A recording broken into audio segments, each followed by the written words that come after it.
பிரதமர் மோடி தலைமையிலான ஆட்சியில் நாட்டில் வறுமையில் இருந்து விடுபடுவோர் எண்ணிக்கை தொடர்ந்து அதிகரித்து வருகிறது. அந்த வகையில் கடந்த 2024ஆம் ஆண்டில் நாட்டின் வறுமை விகிதம் 4.6% சரிவடைந்துள்ளது தற்போது தெரிய வந்துள்ளது.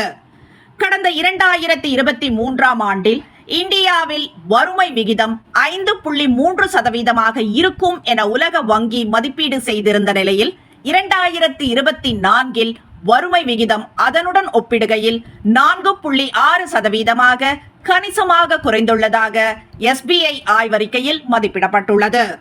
இதன் மூலம் நாட்டில் வறுமையின் பிடியிலிருந்து விடுபடுவோர் எண்ணிக்கை குறிப்பிடத்தக்க அளவு அதிகரித்துள்ளது தற்போதைய மதிப்பீடுகளின் வாயிலாக தெரிய வந்துள்ளது.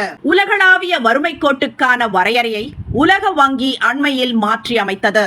அதன்படி நாளொன்றுக்கு $2.15 $3 அந்த வரையறையை திருத்தியது. இது உலகளவில் தீவிர வறுமையில் இருக்கும் மக்களின் எண்ணிக்கையை 22.6 கோடி அதிகரித்தது. இந்த நிலையில் இந்தியாவின் புதுப்பிக்கப்பட்ட புள்ளி விவரங்களின் அடிப்படையில் உலகளாவிய வறுமையின் எண்ணிக்கையை அது 12.5 கோடி அளவுக்கு குறைக்க உதவியுள்ளது.